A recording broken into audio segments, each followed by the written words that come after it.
Hey guys, back when I started these Star Wars book reviews, I never thought I was going to enjoy it as much as I have, and it's been so much fun so far, and I just want to explore all there is to know about Star Wars Legends, and so that's not just going to be looking at the books, but maybe looking at the video games, and especially looking at the comics, which we are going to be talking about today.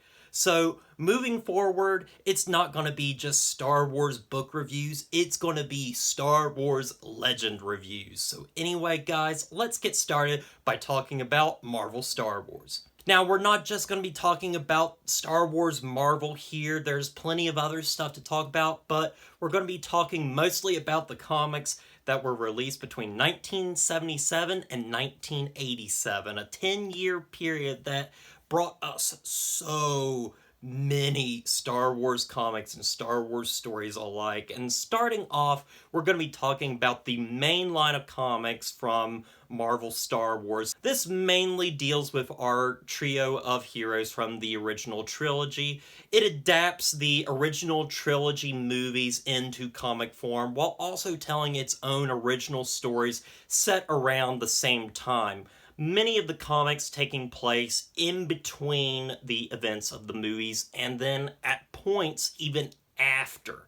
And so that's what's really cool about these comics, looking at those stories that take place in between the movies and after. And there are some gems to be had here, but also there's a lot of goofy stuff that sometimes works, sometimes is a lot of fun, but oftentimes doesn't really work. I'm not gonna lie.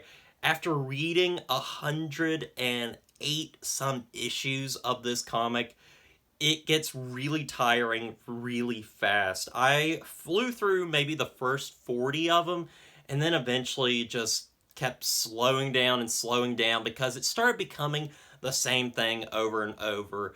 And as the writing changed and got better, I actually didn't like it as much. I liked the pulpy nature of the first couple of comics. I thought that was so much fun. It felt like a Buck Rogers, Flash Gordon type storyline in the Star Wars universe, which is what Star Wars was inspired by anyway. But that stuff is really fun. It's really goofy, and some people are not going to like it. I know my best friend is struggling to get through these comics, but also I will say that for the 1970s and 80s, there is a ton of writing in these comics. I mean, comics are supposed to be a visual way of telling your story, and if you're reading so much text, you might as well be reading a book. It didn't really bother me too much, but it really did slow down my reading of these and made it a lot less enjoyable. Now, what about adapting these stories, the original trilogy stories? I think the comics do a really good job of these, and the art is beautiful in them. In fact, it's beautiful throughout all these comics that I'm going to be talking about, but particularly I love the art style. I love that it's very different from the movies that we got, and they make some nice little interesting changes along the way. And Return of the Jedi, surprisingly, was not a part of this series. It was set aside to be kind of a little mini-series, and that is actually my favorite of the three adaptations, mostly due to the fact that the art style is very different and looks closer to the movie, and it just does a really good job of adapting that story in a shorter amount of pages. Most of the adaptations took about 6 issues to get through the story. This one only took 4, and it did it superbly, I think. So, overall, yeah, Marvel Star Wars is a very interesting time. It is difficult to read at times, but I enjoyed it for what it was. But I can say I got really tired during it.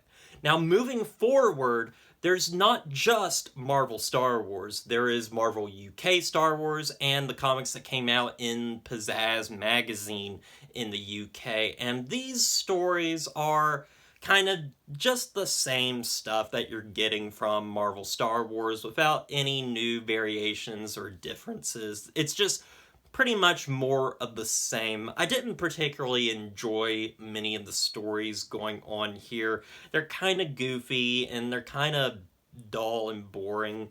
I feel like there's not too many of them, so you can get through it really fast, but I just didn't enjoy these as a whole. None of the stories really grabbed me that much, and so it's just okay.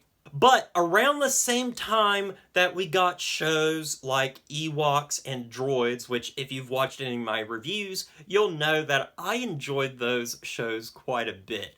But they also did comic versions of those by Marvel, and these are basically more of the same stuff that we get in the show. So if you liked those shows, you'll pretty much like these comics. And these comics are a lot of fun. They're goofy, they're silly, they are meant for young children, but I think there is still some enjoyment to be had, especially if you like the Droids show and the Ewoks show. Overall, these are perfectly fine, they're perfectly serviceable, and they feel like a continuation of the shows in a lot of ways. So I think that's really cool and why you should read them.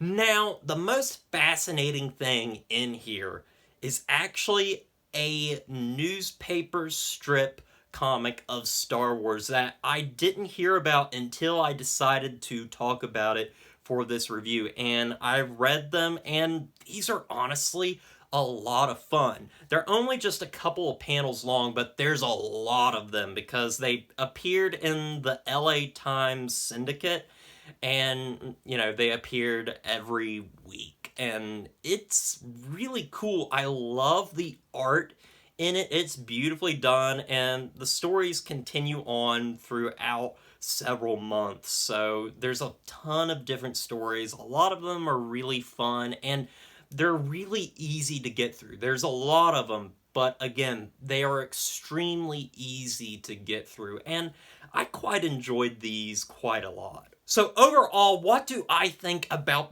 this era of Star Wars in the Marvel Comics as well as these newspaper strips? I kind of enjoyed it for the most part, but I can't deny that I got really tired of reading them after a while. It was fun for the first couple of issues, for the first 40 or some, but after a while it did become a chore, and I think a lot of that is due to the fact that I tried blowing through these, and that is definitely not how these comics were meant to be consumed. You were meant to consume them over a much larger and longer amount of time. I didn't do that, and so I got really tired really fast, and I would only really recommend these stories to the most hardcore of Star Wars fans that just want to read every single thing that they can get their hands on, because I think you can find enjoyment in these. And also, there's plenty of stories in these that are a ton of fun.